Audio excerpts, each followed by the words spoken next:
ପିଲାମାନେ ଏବେ ଆସ ଆଲୋଚନା କରିବା ମାନବିକ ଅଭାବର କ'ଣ ସବୁ ଶ୍ରେଣୀ ବିଭାଗ ରହିଛି, କ୍ଲାସିଫିକେସନ୍ କ'ଣ ରହିଛି ହ୍ୟୁମାନ୍ ୱାଣ୍ଟସର ଏବେ ଆଲୋଚନା କରିବା। ଗୁରୁତ୍ୱ ଅନୁସାରେ ମାନବିକ ଅଭାବକୁ ତିନି ଭାଗରେ ବିଭକ୍ତ କରାଯାଇଛି। ପ୍ରଥମ ହେଉଛି ଅତି ଆବଶ୍ୟକ ଅଭାବ, ଦ୍ୱିତୀୟରେ ହେଉଛି ଆରାମଦାୟକ ଅଭାବ, ତୃତୀୟରେ ହେଉଛି ବିଳାସମୂଳକ ଅଭାବ। ତାହେଲେ ଏଇ ଅତି ଆବଶ୍ୟକ ଅଭାବ କ'ଣ ଜାଣିବା?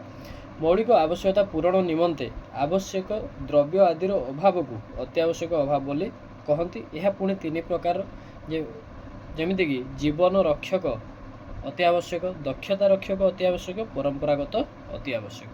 ଜୀବନ ଧାରଣ ଅତି ଆବଶ୍ୟକ ଅଭାବ ଭିତରେ ତୁମର ଯାଉଛି ଉଦାହରଣ ସ୍ୱରୂପ ଔଷଧ, ଖାଦ୍ୟ, ବସ୍ତ୍ର, ବାସଗୃହ। ସେମିତି ଦକ୍ଷତା ରକ୍ଷକ ଅତି ଆବଶ୍ୟକ ପାଇଁ ଉଦାହରଣ ରହୁଛି ଛାତ୍ର ପାଇଁ ଘଣ୍ଟା, ଡକ୍ଟରଙ୍କ ପାଇଁ କାର୍ ଏସବୁ।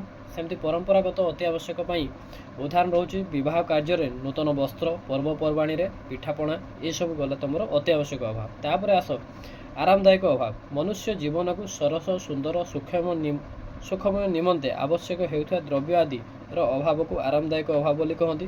ଯେମିତିକି ବିଜୁଳି ପଙ୍ଖା, କୋଠା ଘର, ଖଟ, ଗଦି ଏସବୁ କିଛି ଆରାମଦାୟକ ଅଭାବରେ ଅନ୍ତର୍ଭୁକ୍ତ। ସେମିତି ବିଳାସମୂଳକ ଅଭାବ କ'ଣ ରହିଛି? ଯେଉଁ ସବୁ ଦ୍ରବ୍ୟ ମନୁଷ୍ୟର ବଂଶ ମର୍ଯ୍ୟାଦା, ପ୍ରତିଷ୍ଠା, ପ୍ରତିପତ୍ତି ଇତ୍ୟାଦିକୁ ଦର୍ଶାଇବା ନିମନ୍ତେ ବ୍ୟବହାର କରାଯାଇଥାଏ, ସେସବୁ ଦ୍ରବ୍ୟ ଆଦିର ଅଭାବକୁ ବିଳାସମୂଳକ ଅଭାବ କୁହାଯାଏ।